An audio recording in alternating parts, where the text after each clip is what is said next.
You are listening to KSG podcast. This is a short, crisp, concise, exam-oriented, edited editorial for civil services aspirants.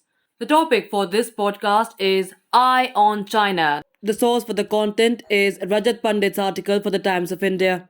In a strong strategic signal to China amidst the continuing 17-month military confrontation in eastern Ladakh, India tested its most formidable missile, the over 5,000-kilometer range Agni-V, on the 27th of October 2021 evening.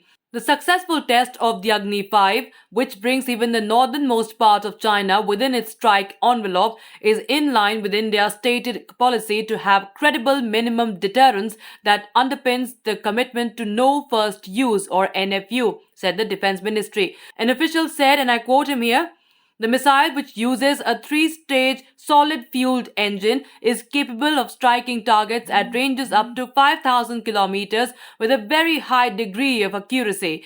It was tested for its entire range. The launch went off very well," unquote.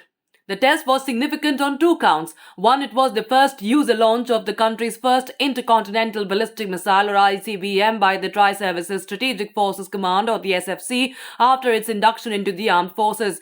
Two, this is the first time the missile, which has been tested 7 times earlier, was launched during night. First to report last month that the over 50-ton Agni-V would be test-fired in its full operational configuration by the SFC in October, in the first such launch since the military standoff with China erupted in April to May last year.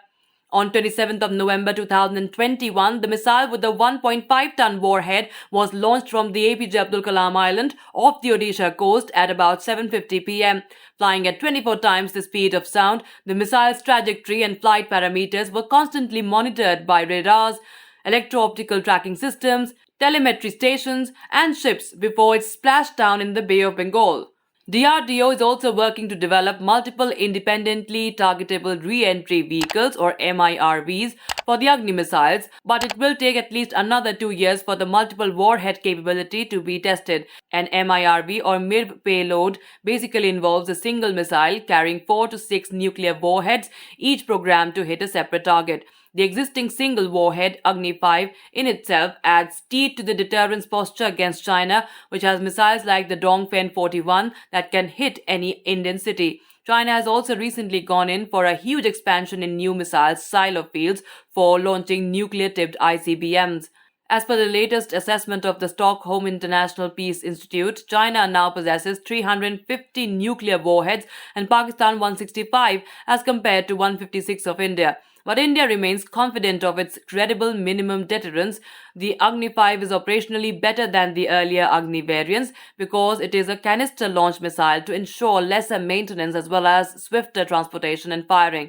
The test of the 17-meter tall Agni-V test comes after a new generation 2-stage missile called Agni Prime with a strike range of 1,500 km was tested on the 28th of June.